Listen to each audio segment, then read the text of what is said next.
Well, Harmy, we'll hear from Rob Key on the promotion of Harry Brook to vice captain in just a moment. But I'd like to get your opinion first of all. It's brutal, wasn't it? It was brutal. It was typical Keezy. Didn't chuck any questions. I thought it was a very good press conference when it comes to him explaining the decisions.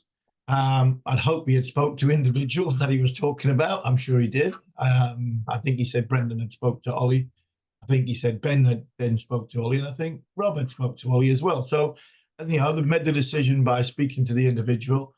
I think what people have got to realise as well is Ollie Pope was given the vice captaincy when Harry Brook wasn't even in the team.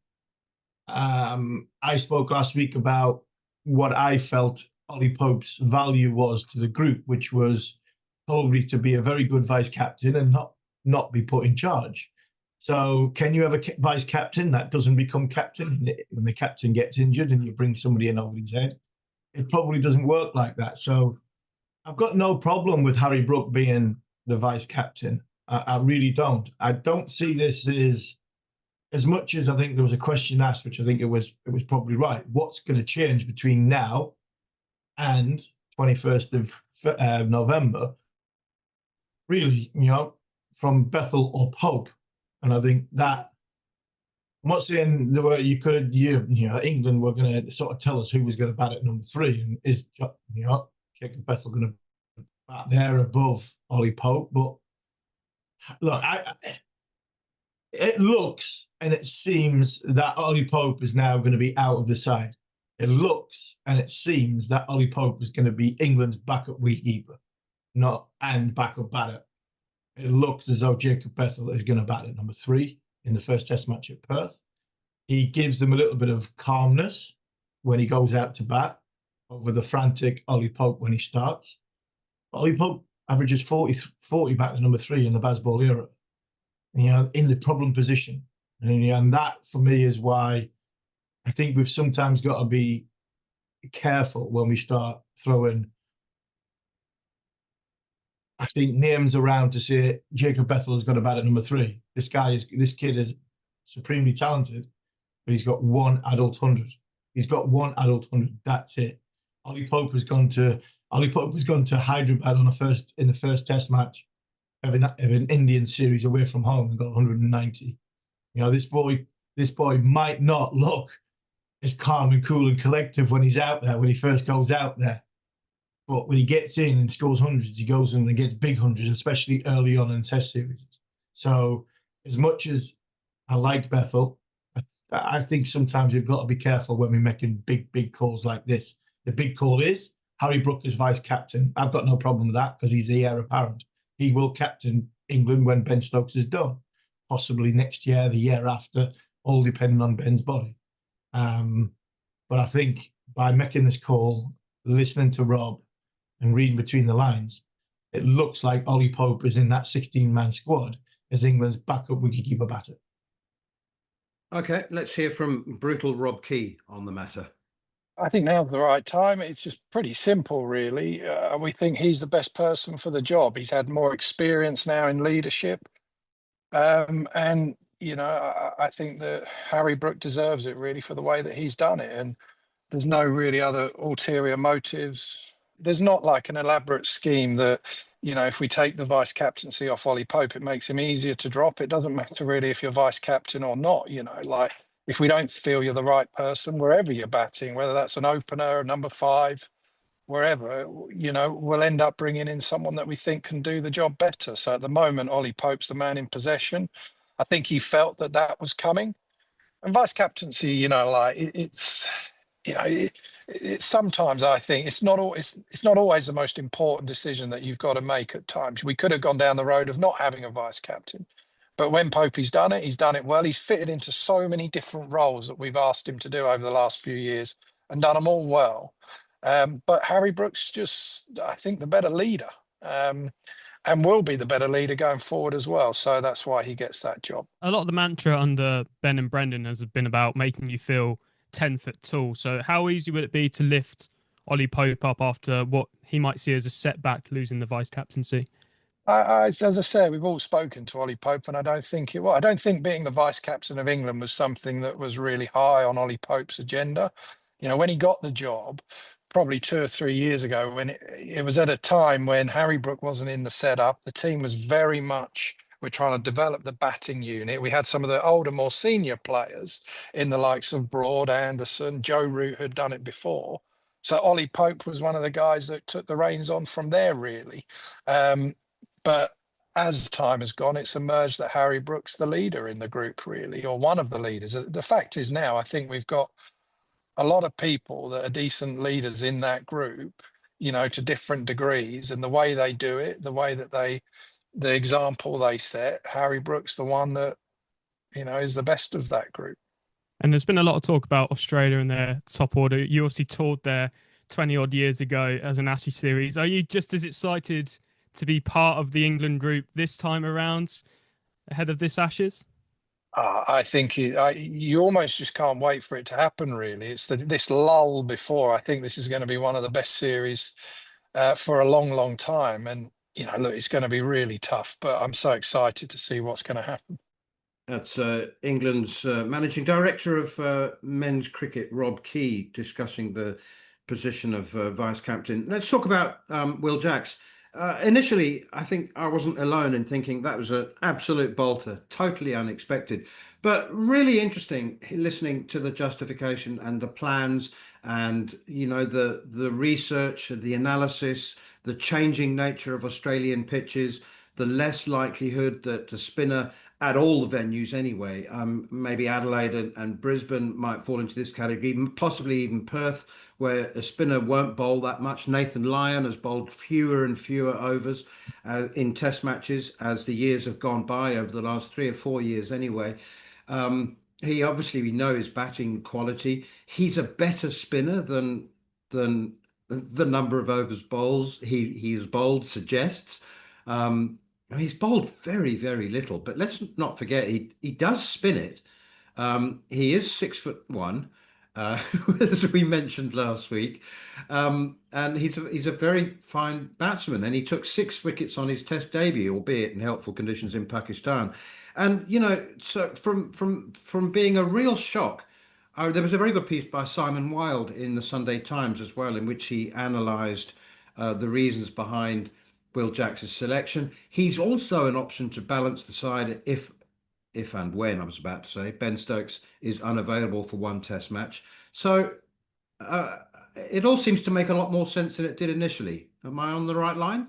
No, 100% agree. I didn't see this one.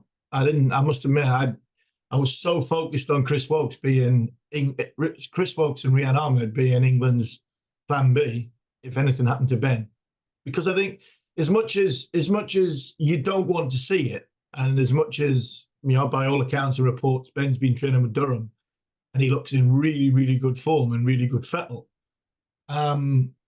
He was amazing. He looked amazing before that India series, and he got an injury because he was bowling. Now I think that's a message, I think, to Ben and to the group, that they have, with a squad, they have to get the bowling formula right. They have to get the bowling combinations right. We can't have Ben Stokes bowling a session. We can't have Ben Stokes being our best bowler in the Test series again, because we know if he does, it's 3.5 Test matches, and we potentially lose him for the back end. That's not something we can afford to do. But if that does happen, I didn't see the Will Jacks. I just seen the Rian Ahmed Chris Woakes combination. The Will Jacks makes so much sense. It really does. Now I see it. It does make so much sense. I'd play 4 seamers in Perth. I'd play 4 seamers in Brisbane. And then there's no real need for the spinner. And if you play 4 seamers, I've always been reluctant when you've got an all-rounder. Yeah, we would never play 4 seamers with Andrew Flintoff. But I think at this point, I think England's bowling vulnerabilities, Ben's body, I think it's probably better off that we do play 4 seamers, that we do take a little bit of pressure off Ben bowling as much as he needs to bowl, and have 4 frontline seam options, as opposed to, well, if one of the seamers, like we've had in the last couple of years, the last couple of series, gets whacked, then the spinner doesn't hold an end up and give us control.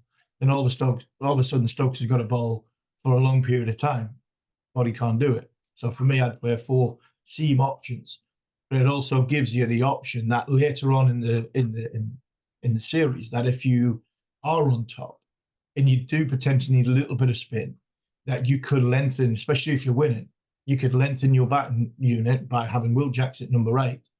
Have him as your frontline spin bowler when you possibly need a little bit. You don't need a great deal, and then you're in control by getting 400, 450. And when England do that, they get it quickly. So I think the Jacks one looks as though it makes a lot of sense. And for me, it's sort of ticking a box and a feather in the cap for the team that put all this together. The research behind these selections, it's not, and I've seen it close hand because I went through the process from a selection interview point of view, that the amount of knowledge that they have, the amount of information that they're given, the amount of information that's out there to pick a side, to pick a group, to pick for, horses for courses, as the old saying would say, on certain surfaces. Rob Key, Brendan McCullum, they haven't just picked Will Jacks, who haven't played a first-class game since 2022, out of a hat and thought, all right, we've got our 11, we'll just take anybody. These are calculated selections on information given from, what the pitches are going to be like in Australia, what skill sets are needed to do well in these surfaces. So they're not just throwing names around because they think, he's a nice tourist. Back in the day, Paul Collingwood. This is proper selection, and for me, I'm happy with that 16-man squad. There are going to be lions out there, and I think Will Jacks is a very, very bold selection. It's a very good selection, and if worst case happens, Ben Stokes gets injured after 3 Test matches, we have a plan B, where the plan B that I thought they were going to have, which was Wokes and Ahmed, that was a wrong balance of a side. This, for me, is as probably close as we'll get, because we probably need somebody that bats stronger than he bowls, and that, I think, that's a very, very good selection in Will Jacks. And just another point. Touring finger spinners in Australia over the last decade have averaged around 60 per wicket. So what do? The definition of madness is doing the same thing over and over again. So, do you say, right, we're looking for our off spinner to take lots of wickets? No, that doesn't happen in Australia. It doesn't happen for anybody. So accept that, and the bonus is that he might well bowl you some tidy overs. He is 6'1". He might get some bounce. You need bounce more than spin in Australia. But the reality is that touring finger spinners average 60 over the last decade. So, and also he did mention that Rian Ahmed will be in the Lions squad. So if they want to change tack, he's there. Yeah, and I think he's there. Possibly, Sydney's changed a little bit. Back in my day, you took 2 spinners on tour. You took a 17-man tour. You took a young bowler, 2 spin bowlers, a couple of wicket keepers, and your second spin bowler, had a nice holder for sort of 6 weeks and went and played at Sydney, and that's it. And if you've got a finger spinner that averages 60, so what? If he averages 60, but if he averages 35 with a bat, that could win you the series. So that could win you. That could be the difference between winning and losing a series. Your spin bowler might average 60 with a ball, but if he averages 30, between 30 and 40 with the bat, lengthens your tail, gives your bowlers more of a rest because you're batting for that little bit longer, then that might just be the difference. So, I mean, Australia, you listen to the noises coming out of Australia. They're talking about playing 4 seamers in quite a few venues. They're talking about bowling playing instead of Lion. Now, Nathan Lyon's got over 400 Test match wickets. They're not going to 500. 500 Test match wickets. And he's not going to play at home. That's the crazy thing. So when we're looking at our spin bowling option and we're talking about Shoaib Bashir and is he good enough, and he hasn't got a county, and he's been carrying drinks for Archie Vaughan and Jack Leach. I mean, a guy that's got 500 Test match wickets for an international cricket nation. They're even talking about Nathan Lyon not even playing some of the Test matches at home. Tells you what spin's like over there. So this is what a point I made a long time ago, right at the very start of this monologue.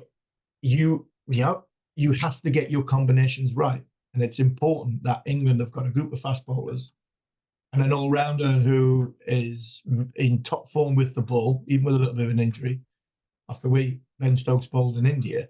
If you get the combination of bowlers right for each and every individual game that you play in the Ashes, you stand a great chance. And I think that's probably England's biggest challenge.